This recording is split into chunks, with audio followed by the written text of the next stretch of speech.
Welcome to day 4 of the Zero Waste Challenge. Today is all about clutching the cloth. A little bit of backstory though before we dive in about paper towels. Paper towels were invented in 1907 by the Scott Company, and although they were invented in 1907, they didn't get into mass production until 1922. And then in 1931 is when it really started to change, when they were introduced for kitchen use. Fast forward to today, and I bet you'd be hard-pressed to find any home without paper towels. Although I'm proud to say that with these changes I'm going to share with you today, we are a paper towel-free home and napkin-free, disposable napkins, disposable paper towels. We are a paper towel-free home. So I'm really proud of the changes that we've made, and with these options you can too. So let's talk about the paper towel. More than 13 billion pounds of paper towels are used every single year in America. And what that means is it equates to 80 rolls of paper towels per person per year. Now you might tell me, but Jen, I know I'm not using 80 rolls each year, and maybe you don't have 80 rolls in your home. However, what I want you to think about is all of the other places that we use paper towels when we're away from the house. Public restrooms, restaurants, hospitals, the workplace. Most of those places have paper towels that we're consuming as well. So something to think about. It might not be 80 rolls per person per year in your home, but we are also using them out of the home often as well. Now what that means, how that breaks down, is 110 million trees per year just for paper towels. 130 billion gallons of water to create those paper towels. And this is a use once and throw away option. So what I'm going to share with you some ideas on how you can clutch the cloth and ditch the paper towel, thereby saving a lot of money, a lot of water, a lot of trees, and a lot of trash in our landfills. So here are some options. We'll start in the kitchen. This one, I don't know when this started, but I don't know when it started. I don't know why. I don't remember when I switched over, but there was a time when I switched over to using those disposable sponges for in my kitchen sink. And at some point, I remember being mindful. I wanted to purchase the compostable sponge for my sink, but still wrapped in plastic, still disposable. And then I started down this journey and I decided, let's just go back to the dishcloth, a standard kitchen dishcloth for my dishes in my sink. Of course, we run our dishwasher, which is more economical, but when we do have dishes in the sink, we're always using our rag to wipe the counters, that sort of thing. Always a dishcloth. An easy fix, right? Just go back to the dishcloth. The second one, I touched on this the other day when we talked about reusables, are napkins. So we call these napkins now. These are traditional standard washcloths. We have two colors in our kitchen, this dark gray and then we have a light gray. And what I love about these, well, obviously they're absorbent, they're sturdy, they're strong, but they last us many, many uses before they need to get washed. The only time that that's an exception is if we're having, something really messy like barbecue. They might get washed more often, but for the most part, these go at least a week without being washed or before they're washed again. So our napkins, an easy switch, just switch it up and purchase, or you can go to Goodwill, you can find these easily. Get some washcloths that are a different color that are just used in the kitchen.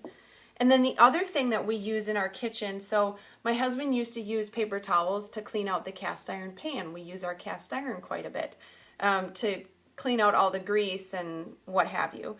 We now use this. It's a really old, as you can tell, it's been through the ringer, and it would appear that the cast iron pan has won the battle a few times, but it still works. It's still just fine. It's an old washcloth. We use this to clean out the greasy mess, and then we'll rinse that out, let it dry, reuse it, and reuse it, and reuse it, and then this will get washed eventually as well. So that's in our kitchen, and that eliminates pretty much all the use of paper towels. I mean, it has. We don't use them anymore. So that's in our kitchen. Let's move on to the bathroom for that beloved loofah sponge. Loofah sponge, we know them, we love them. In our home, there was a time when every single person in the home had their very own color. So we were really mindful about that, didn't want to share loofah sponge.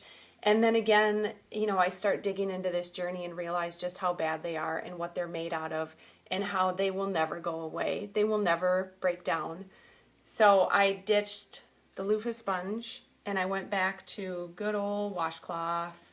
Good old washcloth. This guy had been sitting in my, what is that thing called? The laundry, not the pantry, but you know what I'm talking about, where you put your washcloths, towels, extra sheets if you have things like that. This had been sitting in there on the shelf forever, and I just hadn't been using it because I have my loofah. So now I use this obviously in the shower. I use this for my face. I use this for my body. Why did we get away from these? Why did we get away from these? So let's talk quickly about the face. Now I know that there's something to be said about convenience and easy and quick, but we need to talk about those disposable makeup removers. I'm not here to judge you. I'm not here to tell you to get rid of them. I'm just here to encourage and maybe inspire and ask you to ask if you really need them. For me, even before I started this journey, I remember having those and it feels great on my skin. I loved the way it felt. But I remember I would use one and there's still so much left, so I would save it. I'd put it in a baggie and then come back and use it and use it and use it, making sure to use up all the corners and all of the product on that wipe because it just felt wasteful.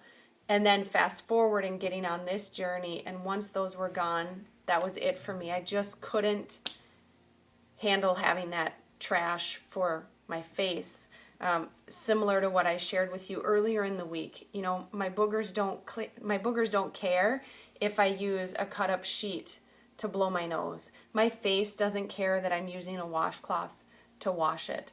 So just consider. I just hope to inspire you to consider.